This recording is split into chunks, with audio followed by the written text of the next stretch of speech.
Morning student standard 5th maths chapter 12। आज हम आगे देखेंगे पेज नंबर 166। तो अपनी टेक्स्ट बुक में 166 निकालो। देखो, रैबिट्स इन ऑस्ट्रेलिया। ऑस्ट्रेलिया के अंदर रैबिट के बारे में बताया है।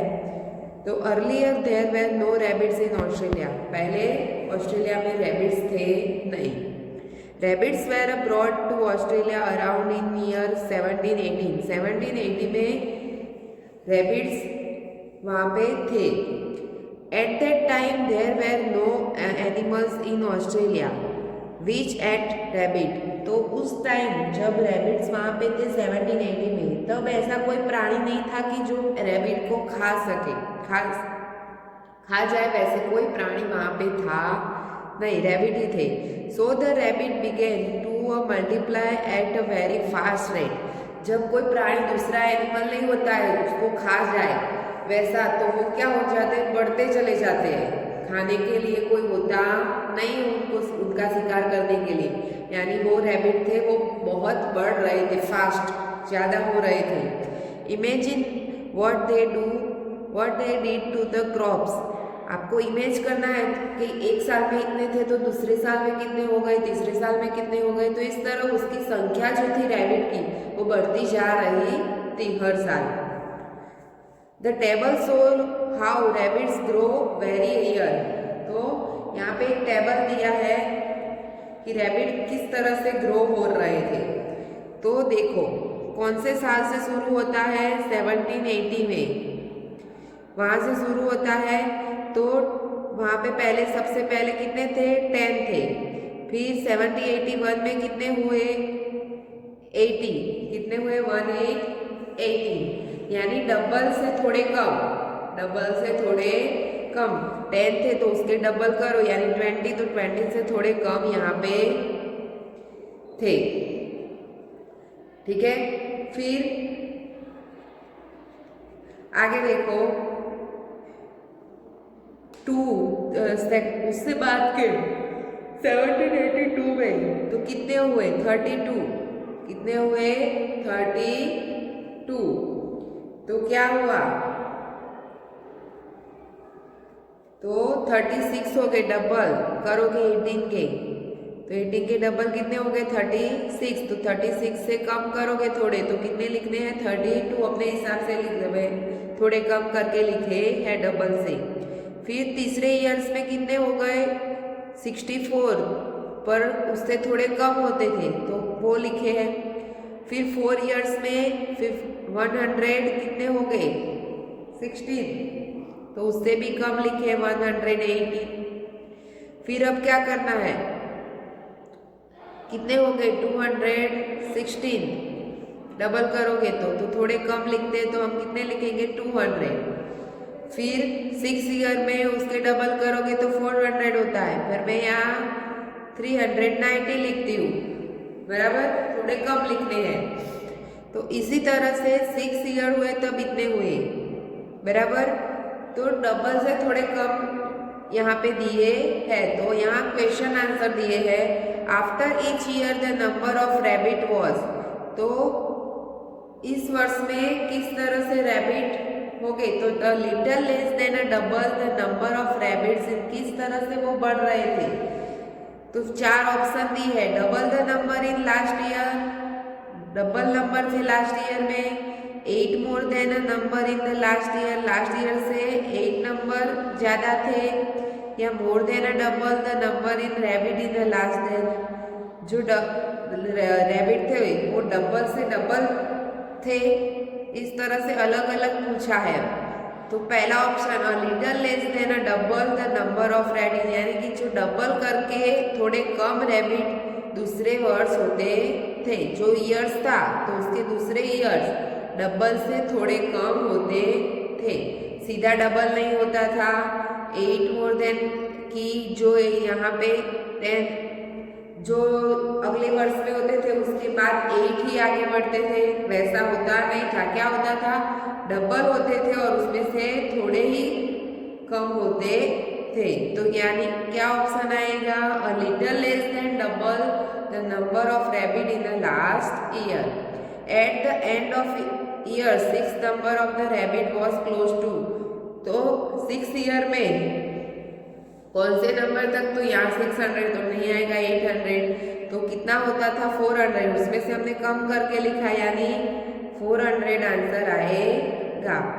After which year did the number of rabbit cross 100, कौन से ईयर में 100 से क्रॉस करेगा, तो देखो यहाँ 390 है तो उसके डबल करोगे यानी कितने हो गए 780 होगा, 718 होगा, डबल करोगे तो उससे कम लिखोगे तो 750 लिखूँ 7 ईयर में, 7 ईयर में क्या लिखूँ फिर 750, फिर 8 में इसके डबल करो यानी क्या होगा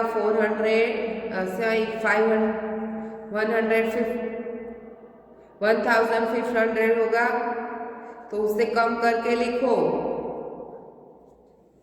1200 लिखती हूँ यानी क्या होगा 8 ईयर्स में 1000 क्रॉस कर देगा, 8 ईयर्स में क्या होगा 1000 क्रॉस कर देगा यानी क्या आएगा आंसर 8 ईयर। आप डबल करके थोड़े कम करके लिखोगे तो आपको पता चल जाएगा। यानी देखो 1780 में शुरू हुआ, 81, 82, 83, 84, 85, 86, 87, 88 यानी कौन सी साल आएगी तो 88 में वो 1000 क्रॉस कर देंगे। फिर आगे देखो फैमिली ट्री, कौन सा ट्री फैमिली ट्री। तो Madhav went to a wedding along with his parents, marriage में गया था माधव, जाने वाला था। He met many relative there, वहाँ पे बहुत सारे रिलेटिव आए हुए थे। But he did not know everyone, सबको वो पहचानता नहीं था। He meet his mother's grand mother, वो किसको मिला हिज मदर, उसकी मम्मी के फादर को मिला। But found that her grand mother is not alive, mummy की के जो ग्रैंड मदर थी वो थी नहीं, जो उसकी मम्मी थी माधव की उसकी ग्रैंड मदर थी नहीं। He also found that her दादीज मदर, ग्रैंड मदर्स यानी कि उसकी जो दादी थी उसकी मदर थी, पर जो दादी थी मम्मी की जो दादी थी वो थी नहीं। Still alive and his mother then 100 years old, उसकी मम्मा उसकी जो दादी थी, दादी की मदर थी वो क्या थी 100 से अब थी, 100 हो गया था उसकी एज, 100 ईयर एज हो गई थी। माधव गॉट कंफ्यूज्ड, माधव बहुत कंफ्यूज हो गया। ही couldn't imagine his mother's grandmother's mother, so Madhav's mother made a family tree, उसकी मम्मा ने क्या किया एक ट्री जैसा बना के उसको समझाया। वो बहुत कंफ्यूज हो जाएगा, दादी की मदर ग्रैंड मदर की मदर, यानी वो क्या हुआ बहुत कंफ्यूजन हुआ। तो उसकी मम्मा ने एक चार्ट बनाया है तो वो समझते हैं। तो सबसे पहले क्या है माधव के मदर एंड फादर, माधव के मदर एंड फादर। फिर क्या है माधव की जो मम्मी है शोभना, बराबर समझना, माधव की मदर है शोभना तो उसके मम्मी पापा, शोभना के मम्मी पापा। फिर देखो शोभना के फादर है उसके मम्मी पापा, यानी शोभना के क्या हुए दादा दादी, शोभना के क्या हुए दादा दादी। माधव की बात नहीं हो रही, शोभना उसकी जो मम्मी थी उसके दादा दादी है, और शोभना के नाना नानी, शोभना के नाना नानी, शोभना के दादा दादी और शोभना के नाना नानी। फिर क्या दिया है शोभना के जो दादा थे उसके मदर एंड फादर, शोभना के दादा के फादर एंड मदर, शोभना की दादी के फादर एंड मदर, शोभना के नाना के फादर एंड मदर एंड शोभना की नानी के फादर एंड मदर। समझ में आया? दादा के मम्मी पापा, दादी के मम्मी पापा, नाना थे जो उसके मम्मी पापा, और नानी थी उसके भी मम्मी पापा। समझ? उसी तरह से ये दिया है। तो कौन कौन सी जनरेशन हुई? तो फर्स्ट जनरेशन क्या था? माधव। फिर माधव के पेरेंट्स, ये वाली जो लाइन है वो क्या है? माधव के पेरेंट्स। फिर ग्रैंड पेरेंट्स क्या थे? Grand parents. जो शोभना थी माधव के ग्रैंड पेरेंट्स हो गए, बराबर। फिर चौथी जनरेशन क्या की? 4 जनरेशन। तो ग्रेट ग्रैंड पेरेंट्स, मम्मी के दादा दादी, मम्मी के दादा दादी थे यानी ग्रेट ग्रैंड पेरेंट्स, यानी कि आपकी मम्मी है उसके दादा दादी हो, आपकी मम्मी के जो दादा दादी है उसको क्या बोलेंगे? Great grand parents. ठीक है। फिर आपकी जो मम्मी की दादी है उसके भी मम्मी और पापा, आपकी मम्मी के जो दादी है उसके भी मम्मी पापा जो होते हैं वो क्या होगा? Great great grand parents. पर दादा, ये क्या थे? पर दादा, और ये क्या थे? पर ग्रैंड पेरेंट्स। ठीक है। तो उस हिसाब से हमें क्वेश्चन आंसर दिए हैं पीछे, तो वो करेंगे। तो tree for him, Madhav's mother helped him understand her family with help of this drawing. उसकी मम्मी ने ड्राइंग बना के उसको समझाया। Can you also find about your older generation using such a family tree. आप अपनी जनरेशन का भी, आपकी जो फैमिली है उसका भी चार्ट आप बना सकते हो। आंसर दिस क्वेश्चन, यहाँ क्वेश्चन देने हैं। How many grand parents in all does a Shobhana है? तो शोभना के ग्रैंड पेरेंट्स कितने हुए? बराबर समझो, ये शोभना है तो शोभना के ग्रैंड पेरेंट्स दादा दादी कौन से हुए? तो ये वाले हुए 4। तो कितने हो गए? 4। 1 2 3 4। शोभना है तो उसके दादा दादी कौन है? तो 1 2 3 4। ये तो क्या है? उसके मम्मी पापा है, यानी ये वो ग्रैंड पेरेंट नहीं हो गए, ये हो गए उसके ग्रैंड पेरेंट्स। यानी कितने आएंगे शोभना के?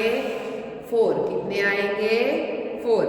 How many great great grand parents in all does a Madhav have? तो ग्रेट ग्रेट ग्रैंड पेरेंट्स कितने हैं माधव के? तो ये माधव है तो उसके ग्रेट ग्रेट ग्रैंड पेरेंट्स यहाँ पे है, तो कितने होते हैं? 1 2 3 4 5 6 7 8। तो टोटल कितने हो गए? 8। कितने हो गए? 8। तो हम यहाँ आगे क्या लिखेंगे? 8। How many elders will be in a 7 generation of this family. तो 7 जनरेशन में उसकी फैमिली कितनी होगी? बराबर समझो, डबल करना है। यहाँ पे देखो, बराबर समझना। ये कौन सा है? 5 है, 5 जनरेशन। तो यहाँ कितने थे? 8। तो अब 6 जनरेशन लूंगी, 6 जनरेशन लूंगी तो 8 के डबल करो तो कितना हो जाएगा? 16।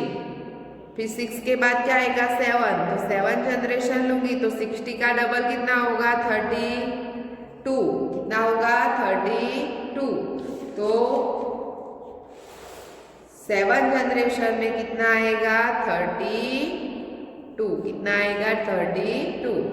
फिर if he takes his family tree forward in which generation will be find 128। तो कौन सी जनरेशन में 120 लोग हो गए फैमिली में? तो देखो 5 जनरेशन में कितने थे? 8।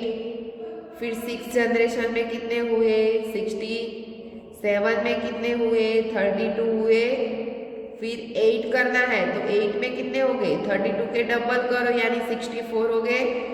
32 के डबल करोगे तो फिर 8 के बाद क्या आएगा? 9 आएगा।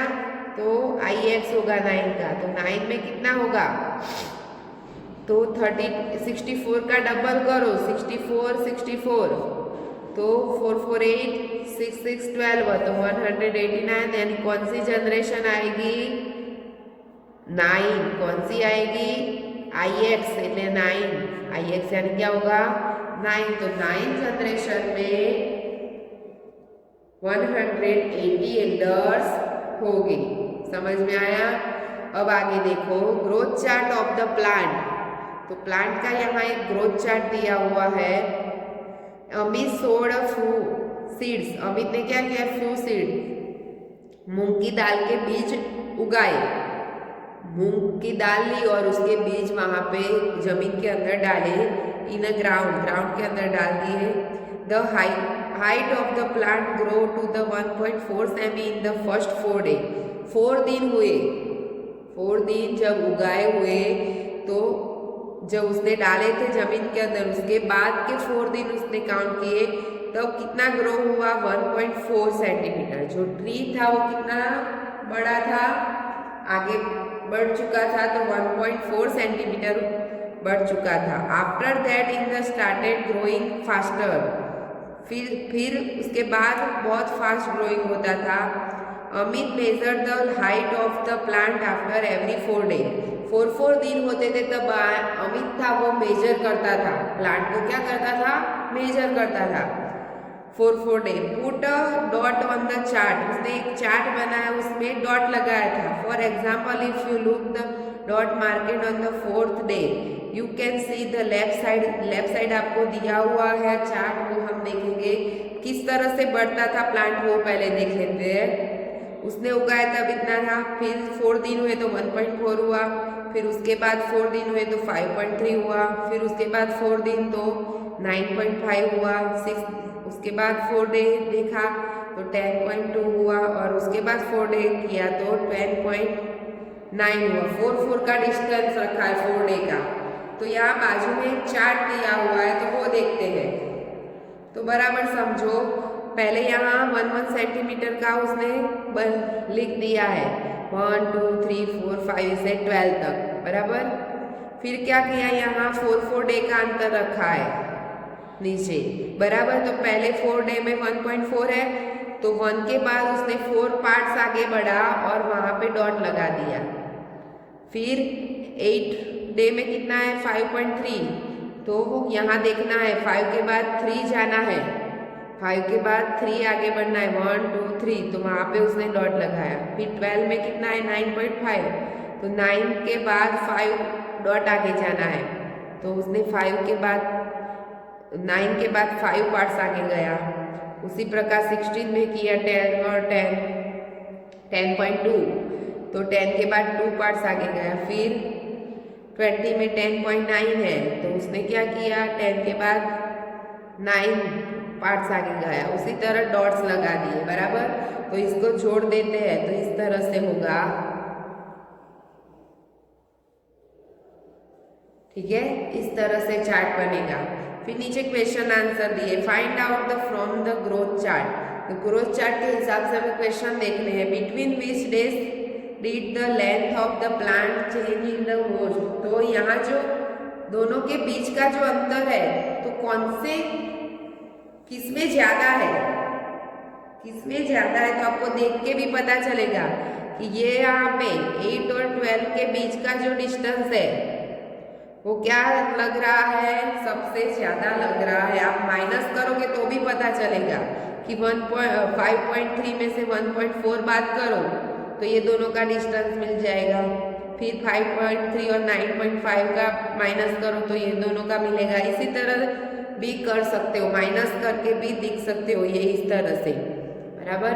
ये दोनों का माइनस करो, ये दोनों का माइनस करो, तो भी आपको डिफरेंट मिलेगा कि कौन से बीच वो ज़्यादा बढ़ता है। तो 8 और 12 के बीच वो ज़्यादा ग्रोथ करता था। What could be a length of this plant of the 14th day? Guess। तो आपको 40 डे में 12, 30, 40, तो 40 डे में वो कितना ग्रो करेगा, कितना ग्रो कर सकता है। तो यहाँ देखो 12 में कहाँ पे है 9.5 के ऊपर, 60 में कहाँ है 10.2 के ऊपर, तो उसके बीच का ही लेना पड़ेगा। तो देखो 8.7 आएगा, नो 10.2 आएगा, तो वो तो है 10.2 तो 60 में, तो वो भी नहीं आएगा। 10.5 तो वो 10.5 तो ज़्यादा हो जाएगा, तो वो भी नहीं। हमें बीच में लेना है 14A में, तो दोनों के बीच क्या बनता है 9.9, तो वह 9.9 के ऊपर हम डॉट्स बना देंगे। फिर आगे देखो, will the plant keep growing all the time, why will be length of 100 day, तो 100 डे में कितना गैस कर चुका होगा, तो या इस हिसाब से जितना बढ़ता है 100 डे में वो गैस करके आपको लिखना है। तो यहाँ आपका चैप्टर 12 फिनिश होता है। वर्कबुक का हम नेक्स्ट वीडियो में देखेंगे। Thank you.